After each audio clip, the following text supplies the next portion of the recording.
that not very long after the American Revolution, which basically starts off in 1775, the Declaration of Independence is in 1776, and then it formally ends in 1783. Only 6 years after that, you'll have the French Revolution, and that's because these two things are connected. One part, of course, was just that the American Revolution proved that you could have a revolution that works. And in retrospect, it really was probably not the best idea for the King of France to support the idea of overthrowing the rule of another king elsewhere. But his main interest was in just trying to get back at the British and gain some power over them through helping the Americans. So that's a kind of one reason you're going to have a French Revolution. The other thing that's important to stress is that the France had to borrow a lot of money to fight this war, to support the Americans. And this led then to raising taxes to pay for this war. And the problem is, you'll recall that France is not a democracy. People are not happy about paying taxes. They're not particularly because they don't have a say in how those taxes are raised and how they're spent. And the king knows there's kind of a problem with this. King Louis XVI, he knows that there's an issue here, especially in terms of the way that the tax structure is set up. We have in the United States, we have something we call a progressive tax structure. The more money you make, the higher the taxes are you have to pay. So, for example, if you make $50,000, you may have to pay 10%. If you make $70,000, you may have to pay 15%, and so forth. In France, the highest taxes were actually paid by the lower people. If you were a peasant or a commoner, you had to pay more taxes as a percentage of your income than aristocrats. In fact, a lot of aristocrats didn't have to pay any taxes. So it was the poor who were bearing the brunt of the cost of these wars, and they didn't really have any way to redress their grievances through parliament or anything like that. So this was a problem. So these people just got angrier and angrier, and there wasn't really a whole lot they could do for a long period of time in order to reform things. Remember, this is what's nice about democracy, is that even though you often have conflict, you can get that conflict out in the open and deal with it before things get really bad. Now, France did have something like a parliament, which called the Estates General, and this could have had that function. The problem was the king never called the Estates General together. For about 100 years, they didn't call it. So King Louis XVI finally decides that he owes all this money. He needs to call the Estates General together so they can have some taxes, so they can raise taxes. He realizes he's going to have to cooperate with the people to do this. And this turns out to be kind of a bad move. The Estates General says, well, we may be willing to raise taxes, but we have some other issues we want to deal with. And this leads to a lot of conflict, a lot of struggle. And in fact, what's going to happen is that there's three estates. The first estate is made up of the church. The second estate is made up of the nobility, and the third estate is made up of the commoners. And the third estate is going to declare itself the National Assembly and say, we represent the whole nation. To heck with these other two estates. We're going to be the ones that govern. And this basically leads to the end of the power of the king and to an experiment in a republic, much like the United States. And like I said, this is going to be a further reaching revolution than the American Revolution. And it makes sense, right? Because in this revolution, you haven't had a democracy to release the pressure, the conflict that you've had for a long time. And you can see this in the three values that they really emphasize: liberty, equality, and fraternity. The Americans focused mostly on liberty, certainly didn't like to talk much about equality, and didn't really play up fraternity either. And so there's going to be not simply here a changing in politics like you had in the American Revolution. This is going to be an attempt to remake the whole of society, not just the government. And things are going to get very radical very quickly. In 1792, there's going to be a national convention for a constitution. This constitution is going to be much more radical than the American Constitution because it's going to proclaim universal male suffrage. So this means not only will men with property be able to vote, it means all men will be able to vote.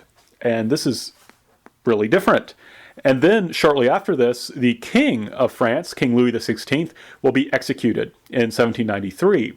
And so this is going to become not only a political revolution, it's going to become a political, economic, religious, and social revolution. For example, there's going to be an attempt to take over and then replace the Catholic Church. France was a predominantly Catholic country. There's going to be an attempt to take it over.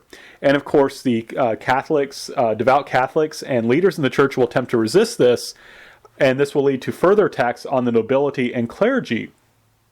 And this will lead in turn to Catholic rebellions against this new state, and the state will fight back. And this will lead to this period called the Terror, in which 40,000 will be executed. And this is going to be a very, very serious matter. And this is where you can really see Rousseau's influence. Rousseau, I mean, it sounds nice. Okay, sometimes we have to give up our individual rights for the good of the country, but they'll take up Rousseau's understanding of things and really run with it and say, well, we, the National Assembly, and later on this thing called the Committee for Public Safety, we represent the will of the nation, we represent the will of the people, and if you don't agree with us, well, you're not part of the people, and we can just kill you. And this is going to lead to this thing, like I said, called the Terror, in which 40,000 people who are declared to be anti-revolutionary are going to be executed. And this is all going to be led by a man named Robespierre, and it will last for several years before eventually people will be tired of it, and then he himself will be executed. And you can see in this image here, this is the guillotine through which many French men and women will be executed. And this is the portrait of the execution of King Louis XVI. They're going to execute him in this manner. You may recall that I talked about how Voltaire, this Enlightenment thinker, had this idea that we should tolerate religion as long as it wasn't superstitious.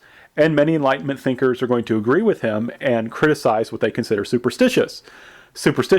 Now, the problem with this, of course, is what is a superstition? A superstition is essentially a religious belief that we don't like or that we think is irrational. And Catholicism increasingly became understood as a superstition, as something that was very, very dangerous, because the Catholics were very closely connected to the king. They were closely connected to the church, which had a lot of land and was very, very powerful. And since this was a religious, political, and social and cultural revolution, there was an idea that we need to do something with these Catholics. They're very dangerous. And I like and this led to the execution of many priests and many nuns. And you can see that here in this image on the left. Those are a group of Catholic nuns. Nuns are women who have decided to devote themselves to God, to Jesus, by not marrying and by living together in community. Those women here are being led off to be executed.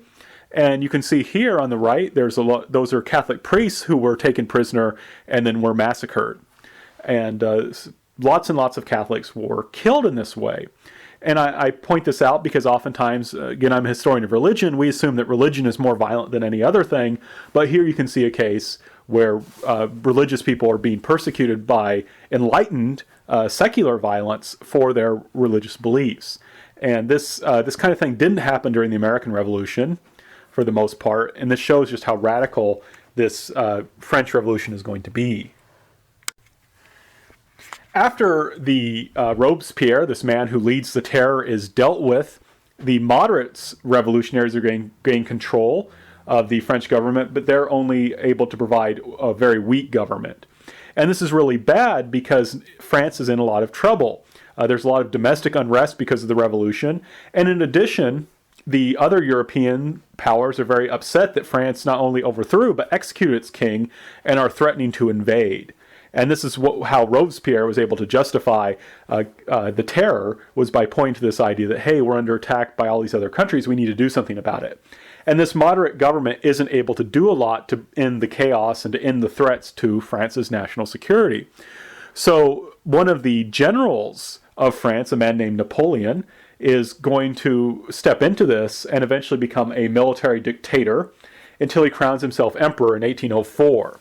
And the story goes he wanted to make up with the Catholic Church, so he invited the Pope to come to his coronation, and the Pope was ready to crown him emperor, but then Napoleon took the crown from the Pope's hands and crowned himself. Now, he's going to bring in a policy of religious toleration. The Catholic Church will be the predominant, most powerful religion in France, but other religions will be tolerated as well. He is inspired by enlightened ideas like tolerance, and he has a more true tolerance than what these revolutionaries actually had to a certain degree, because he didn't go around chopping up nuns and priests. He also had this idea of a civil code. Napoleonic law is still influences many European countries to this day. It influences Louisiana law, in fact, as well, because that was once part of the French Empire. But he comes up with this, what we call this the Napoleonic Code, or also called the Civil Code, which is this new system of law that is inspired by Enlightenment ideas. For example, it grants equality before the law.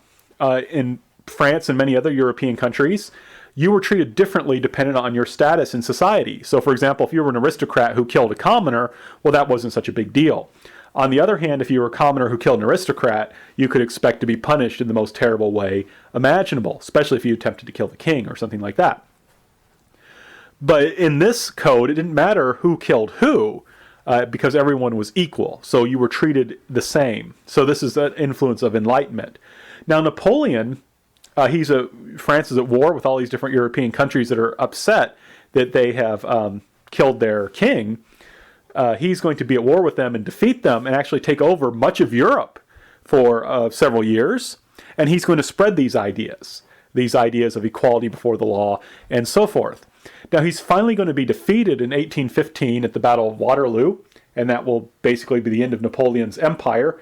But his ideas are still going to remain. These ideas of equality before the law and other Enlightenment ideas, which are going to be spread through his conquests.